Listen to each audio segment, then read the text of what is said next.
What is up, people? Again, I'm Travis. I haven't made a video in a couple days. I do have some bad news. There's some good news too.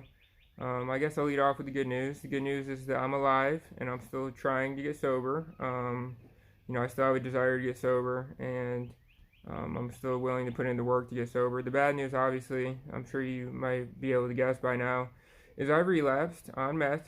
I did it for a night. I planned on doing it for a lot longer, but luckily for me, I'm not very good at hiding it. So I got found out like pretty much immediately, which is a good thing because I could have died if I kept on going, really. I'm lucky to be here. Um, uh, the precautions that we're taking at the moment is I'm getting my phone taken away they recommended a month. I went ahead and said, because I want to be sober, we should make it 4 months because I've never been 4 months sober. The most I've been is 3.5. So I'm going to have my phone taken away for the next 4 months, and I'm going to get it back for an hour on Sunday to call the people who care about me and to make one video a week. So if you do feel like following me, or if you do, want to follow my progress and kind of, hear about addiction and stuff, then just look out for a video every Sunday. I'm not sure what time, just whatever time I happen to get my phone, which right now I'm getting my phone at this time because I work in an hour. So I'm just trying to do this before I go to work. But some of the precautions I'm taking and some of the ways I'm trying to build my spiritual life, because addiction is a spiritual malady.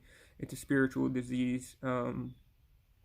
It's a disease of the mind. So some of the things I'm doing to build my spiritual life is I'm reading a good book which is called The Purpose Driven Life. I definitely recommend it. I'm doing a workbook called Decision Point, which is a Catholic workbook, and it kind of educates you on religion and God and Jesus, and it tells you how to pray, and there's 12 sessions in it with like about 4 sections in each session. And I'm trying to do at least one session a day, just so that I can, educate myself. And they have discussion questions, and they have areas for you to put down your thoughts on each section. And it's been very beneficial to me. It's helped me grow closer to God and to know Him more, so I can build a better relationship with Him. To me, addiction is really just people trying to fill the void in their heart and in their lives with a substance that they believe will make them happy. And it can't make them happy, because the only person that can make you happy long term is God, because He created you. He's your creator, and He created you for His pleasure. And in order to bring Him pleasure, when we do bring Him pleasure by living our best lives, it brings us pleasure, because whenever you bring somebody else pleasure, it generally brings you pleasure. Like if your mom cooks you a home cooked meal and she sees that you enjoy it, she enjoys the fact that you enjoy it. So really, I just want to bring pleasure to God by living my best life. And the only way I can do that, or at least the best way I can do that, is by stopping my drug use, because that is not a way to live your best life. And that doesn't make God love me any less, but it makes Him less pleased with my life, because I'm not doing what I was put on this earth to do. Obviously it's difficult to stay away from meth. At one point, I think Paul says, and this isn't exact wordage or verbiage, in the Bible he says something along the lines of, I don't do what I want to do, and I do what I don't want to do. It's not exactly what he says, but something like that. And he's talking about sin and doing stuff that he doesn't want to do.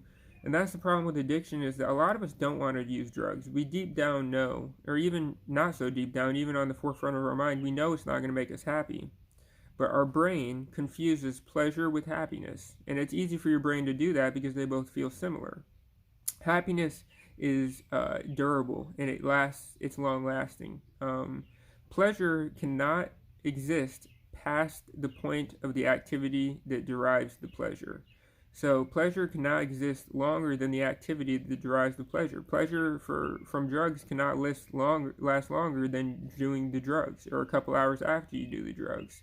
That's why drug addicts habitually use drugs repeatedly over and over again to maintain that high, because we want to be happy. That's really what we want.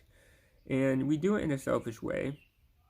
Sin makes it so we only think about ourselves. And the more we sin, the more we think about ourselves. And it also makes it difficult to do good. So the more you sin repeatedly in a row, whether that's lying, which oftentimes when I lie, it leads to me using again because I feel bad. Lying, using people, using drugs, All these things make it a lot easier to be selfish and a lot more difficult to do good. So the way I view it is the more I sin, the deeper of a hole I'm digging, and the harder it's going to be for me to climb out of it. So my goal at this point for the next week, before I talk to you guys again, my goal is to continuously do the next right thing, which is a good way to try to live your life. I'm going to continue to try to do the next right thing instead of worrying about what is ahead of me in a week. I'm just going to try and do the next thing that's in front of me and put one foot in front of the other. I'm going to try to treat other people with kindness, and I'm going to each day read the Word of God and read spiritual literature and take notes on it so that I can look back on it and see what I learned and continue to grow as a person. And most of all, I'm not going to use. I'm not going to use. I'm not going to use. Have a good day, guys.